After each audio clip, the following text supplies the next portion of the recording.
वर्तमान समय में पूरे देश में गैस सिलेंडर की समस्या इतनी ज़्यादा गहराई हुई है कि हर जगह, हर गली मोहल्ले, हर चौराहे पर, हर गैस की एजेंसी पर, हर घर में, हर होटल पर सिर्फ एक ही नाम है कि भैया सिलेंडर कैसे मिलेगा।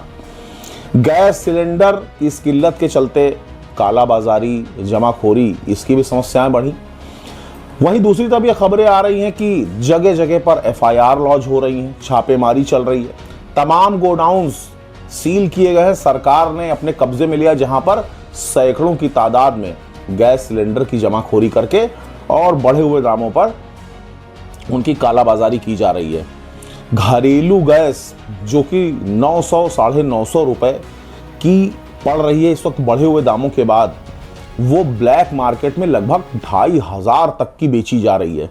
क्योंकि सहालक का सीजन है, किसी की बेटी की शादी है, किसी के बेटे का तिलक है, किसी के नाती पोते का मुंडन छेदन है, कहीं पर कोई ख़त्म हो गया है तो उसकी बरसी तेरही है। ये सारी समस्याएं हम और आप डेली अपनी लाइफ में, अपने आस पड़ोस में, अगल बगल देख रहे हैं। इसी बीच सरकार ने तमाम तरीके के वादे किए, दावे किए। एक अच्छी खबर ये भी आई कि gas cylinders straight of Hormuz से शिप के थ्रू आ रहे हैं लाखों की संख्या में, गैस की समस्या नहीं होगी। सरकार दूसरी तरफ ये कह रही है कि भाई गैस की कोई समस्या ही नहीं है, लोग र्यूमर फैला रहे हैं। अब बात यह है कि अगर आदमी र्यूमर फैला रहा है तो ये हाय हाय अचानक कैसे हो गई, ऐसा अचानक कैसे हो गया कि इतनी हाय हाय हो गई, इतना ज़्यादा मारामारी हो गई, लोग परेशान हैं। बाज़ार में जाके देखिए भाई, मैं तो रेगुलर निकल रहा हूँ, लखनऊ जैसी सिटी में रहता हूँ, उत्तर प्रदेश की राजधानी है, आदमी खाने पीने का, घूमने का शौकीन है। एक बहुत फेमस इलाका है चौक, जहाँ का खाना इतना फेमस है कि देश के ही नहीं विदेशों से भी लोग सिर्फ वहाँ के जायके टेस्ट करने आते हैं। वहाँ पर जा कर के देखिए, लाइन से दुकानों पर शटर पड़ गया है, भट्टियाँ ठंडी पड़ी हुई हैं। अब सबसे बड़ी बात यह है कि इस चीज़ का सबसे बड़ा फ़र्क किस पर पड़ेगा?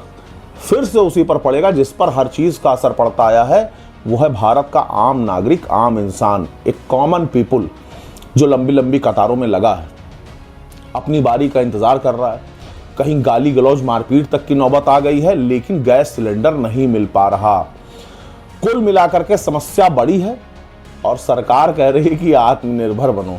अब मसला ये है कि इसी सरकार में तमाम सत्ताधीश ऐसे हैं जिनके खुद के रिश्तेदारों, परिवारों के नाम तमाम प्रकार की गैस एजेंसियां अलॉट हैं, तमाम प्रकार के दारू शराब के ठेके हैं, क्योंकि सरकार उनकी है, सत्ता उनकी है। तमाम पेट्रोल पंप, नेता, विधायक, मंत्री और सांसदों के नाम है, उनके रिश्तेदारों के नाम है। लेकिन अब उनके खिलाफ मुंह खोले तो कौन खोले? लेकिन ये संकट का समय है, संकट की घड़ी है और सबसे पहले सरकार को, सरकार के सक्षम अधिकारियों को इसी विषय पर ध्यान देने की आवश्यकता है। रही बात गैस सिलेंडर की, तो मेरे भाई एक बात मैं आपको खुल के बता दूं, ये जो दुनिया भर के अल्टरनेट नंबर्स आ रहे हैं कि ये व्हाट्सएप नंबर है, आप ऐसे नहीं ऐसे बुकिंग कर लीजिए, हिंदुस्तान की कहानी बताई जा रही है, ये सब फर्जी, बोगस, बकवास है। आप करके देखिए, आपका फ़ोन ही नहीं मिलेगा। अभी नई चीज़ एक सामने आई कि अब सुबेरे 7 से 10 बुकिंग होगी, कोई कह रहा है 5 से 7 बुकिंग होगी, कोई कह रहा है शाम को 8 बजे से रात में 10 बजे तक बुकिंग होगी। उसके अलावा मोबाइल से आप फ़ोन मिलाते रहिए, चिल्लाते रहिए, रोने लगिए, लेकिन आपकी बात सुनने वाला कोई नहीं है। एक और खबर आई कि अभी तक केवल घरेलू उपभोक्ताओं को ही प्राथमिकता दी जा रही थी, उनको ही प्रायोरिटी दी जा रही थी, केवल घरेलू गैसों की सप्लाई होगी।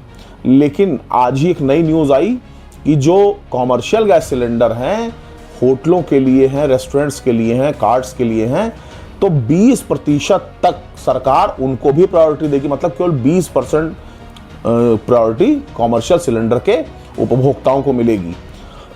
अब आप सोच के देखिए कि 20% सिलेंडर में क्या होगा भैया। न जाने कितना बाहर का आदमी महानगरों में रह करके नौकरी कर रहा है, लेबर गिरी कर रहा है, अपना काम धंधा कर रहा है, शाम को खाना खाने वो होटल पे ही जाता है, ढाबे पे ही जाता है, किसी नुक्कड़ चौराहे पर, किसी पुल के नीचे, किसी रेडी पटरी पर जा करके वहाँ पर अपना पेट भरता, 50 रुपए से 100 रुपए की थाली खाता बेचारा और सो जाता है। लेकिन अब वो गरीब आदमी जिसको कॉमर्शियल सिलेंडर मिला ही नहीं, जो किसी तरीके से छोटा मोटा अपना काम चला रहा था, व्यवसाय चला रहा था, वो कहाँ से खाना बनाएगा? और अगर वो खाना नहीं बनाएगा तो एक आम आदमी जो बेचारा दिन भर की मेहनत के बाद शाम को अपना पेट किसी तरीके से भर रहा था, वो कहाँ जाकर के अपना भोजन ग्रहण करेगा? तो कुल मिलाकर के ये जो समस्याएं हैं ये बढ़ती हुई नजर आ रही हैं और मैं लिटरली आपको बताऊं कि मुझे कहीं से भी ये समस्या सुलझती हुई दिखाई नहीं दे रही है। अभी सिर्फ गैस का नंबर लगा है, लोग पेट्रोल की आपाधापी में भी लगे हैं, डीजल की आपाधापी में लगे हैं। लोगों का ये अनुमान है, कयास है, विश्वास है कि आने वाले समय में पेट्रोल डीजल का भी संकट बहुत बड़ा गहराने वाला है। और रही बात युद्ध की, तो भाई जब भी युद्ध होगा वो कभी किसी के लिए फायदे का सौदा नहीं रहा। यह और सबसे बड़ी बात कि दो देश लड़ रहे हैं कोई दो आदमी नहीं लड़ रहे, दो देशों की लड़ाई है, दो बड़ी कंट्रीज की लड़ाई है और दोनों अपनी अपनी जगह झुकने को तैयार नहीं है। अमेरिका जो कि सर्वशक्तिमान देशों की श्रेणी में आता है, उसकी अपनी अलग ऐंठन है, अपना अलग गुरूर है। ट्रंप अपना अलग जोते बोए हैं। उनको क्या मतलब कि कौन आदमी कहाँ मरा जा रहा है, किसके घर चूल्हा जल रहा है कि किसके घर नहीं जल रहा है। वो अपनी मौज में लीन है। लंबी लंबी लड़ाइयाँ चल रही, मिसाइलें दाग रहे हैं और यहाँ आम आदमी की ऐसी तैसी हुई पड़ी है। लेकिन कुल मिला के पैनिक मत होना भाई, ये संकट का समय है। वैसे भी बड़े बड़े महात्माओं ने, संतों ने पहले ही कह दिया था कि 2026 से लेकर और 31 तक का समय पूरी पृथ्वी पर बहुत भारी है। अब संतों की वाणियों को कहाँ आदमी सुनने वाला, साइंस का जमाना है। संत तो उनके लिए बेवकूफ़ है ना। लोग भूल गए कि ये विश्व गुरुओं का देश है, संतों का देश है, संतों की पृथ्वी है, संतों का ही ब्रह्मांड है और संतों का आदर भगवान भी करते हैं। तो उनकी वाणी का तो किसी पर कोई प्रभाव नहीं, उनको तो लोग मूर्ख समझते हैं। तो लो अब झेलो, समय आ गया है, कठिन समय है। कोशिश करिए कि धैर्य बनाए रखिए, चीज़ों की बर्बादी कम करिए। 25 दिन के बाद सिलेंडर बुक करने के लिए जो सहूलियत मिली है, ट्राई मार के देखिएगा, नहीं तो गैस एजेंसी पर जाइएगा अपनी अपनी। थोड़ी बहुत हाय हाय तौबा के बाद कहीं ना कहीं आपको मिल ही जाएगा गैस सिलेंडर। और इंडक्शन वगैरह अगर अभी तक आपने नहीं खरीदा है तो इंडक्शन वगैरह यार खरीद के रख लो भाई, नहीं तो 4 दिन बाद पता लगेगा इंडक्शन भी मिलना बंद हो जाएगा। मैं तो ले आया हूँ सुकून से, उसी पर ज़्यादातर चीज़ें मैंने कह रखी कि उसी पर बनाओ, देखा जाएगा जो होगा। बाकी आप सब लोगों के साथ मैं भी एक आम इंसान की तरह खड़ा हूँ इस लड़ाई में। अब देखते हैं कि ये युद्ध हमको और आपको कौन से और काले दिन दिखाने वाला है। धन्यवाद।